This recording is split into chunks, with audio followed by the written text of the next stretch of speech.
Salut ami footeux, j'espère que tu vas bien. Alors, Olympique de Marseille, Le Havre. On se demandait comment les hommes de Gennaro Gattuso allaient réagir après leur nul face à Brighton, face à une équipe du Havre qui n'est pas non plus, sans leur manquer de respect, le plus grand des adversaires.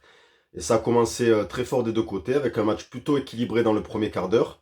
À la 18e minute, Valentin Rongier récupéra un ballon haut et le transmettra à Iliman Ndiaye qui, tout en percussion, adressera un centre dans la surface de réparation pour personne, que c'est Sanganté, le capitaine Havre, qui détournera le ballon dans ses propres filets.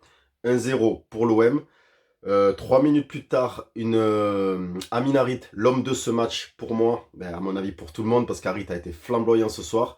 Amin Harit, aux abords de la surface de réparation, transmettra une superbe passe à Pierre-Emerick Aubameyang. Alors sur ce but-là, Pierre-Emerick Aubameyang, il est tout simplement parfait, que ce soit dans son déplacement, dans son appel de balle, dans son petit piqué juste par-dessus le gardien Havre, c'est splendide. Ça fait du bien pour Aubameyang et ça fait du bien aussi pour nous, Marseillais, de voir notre buteur marqué. 2-0 pour l'Olympique de Marseille.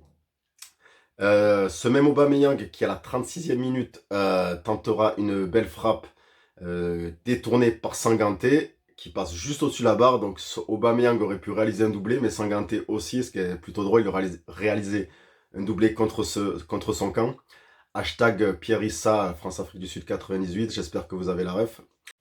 Ndiaye, Rassoul, cette fois, sera expulsé juste avant la mi-temps côté Havre. Et on se retrouve à une mi-temps où l'OM mène 2-0.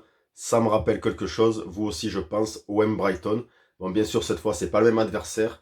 Mais est-ce que les Olympiens vont arriver à être plus performants dans la gestion de ce match et ne pas encaisser des buts avrés qui leur permettraient de revenir au score? Donc une deuxième mi-temps où l'OM s'appropriera et conservera très bien le ballon tout au long de ces 45 minutes. Maintenant, l'état d'esprit était là, que ce soit Rongier que j'ai trouvé mieux, Mbemba que j'ai trouvé mieux. Il faut que je les souligne ces joueurs parce que c'est vrai qu'on leur tape un peu dessus depuis un petit moment. Mais bon, il faut se dire en face que c'était aussi Le Havre et qu'ils étaient en plus réduits à 10. Donc c'est pour ça que le jugement de ce match peut être un peu tronqué. Maintenant, on est content de voir nos joueurs performants, qui se baladent sur le terrain, que ce soit Unai, Harit, Aubameyang qui a été plutôt très bon ce soir, enfin cet après-midi aussi. Donc voilà, les Marseillais nous ont satisfaits, on va dire. On prend les 3 points, on est content. Mais si on réfléchit un peu, voilà, je te le répète, c'est Le Havre et c'est à 10. Donc voilà, il faut que, pour moi, que l'OM réitère ce genre de résultat contre des adversaires d'un plus gros calibre. Alors, certains pensent qu'ils n'en sont pas capables. Moi, je pense qu'ils le peuvent. Qu'est-ce qui me fait dire ça? Le match à Monaco. Voilà, le match à Monaco, ça aurait pu basculer aussi côté olympien. Et un match nul n'aurait pas été immérité.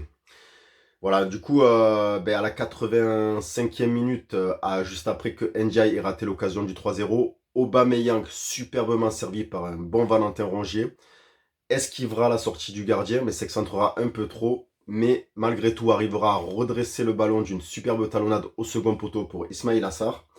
Ça fait 3-0, donc c'est un beau résultat, 3-0, 3 points, ça fait plaisir. Donc voilà, on est content pour Gennaro Gattuso qui remporte sa première victoire, on est content pour Marseille, on est content pour tout le monde. Je te le répète, pas d'enflammade, il faut réitérer ce genre de résultat contre des adversaires plus gros. Voilà. Ça sera le mot d'ordre pour moi. Mais néanmoins, oui, je suis content que l'OM ait pris 3 points, je suis content que l'OM remonte dans la première partie du tableau. Et j'espère que ça va continuer avec les matchs qui vont suivre. Voilà. Allez, c'était mon petit débrief. N'hésite pas à me dire ce que tu en as pensé dans les commentaires, à t'abonner, à liker et à commenter si le cœur t'en dit. Je te dis à bientôt pour une prochaine vidéo et surtout, allez l'OM. Ciao.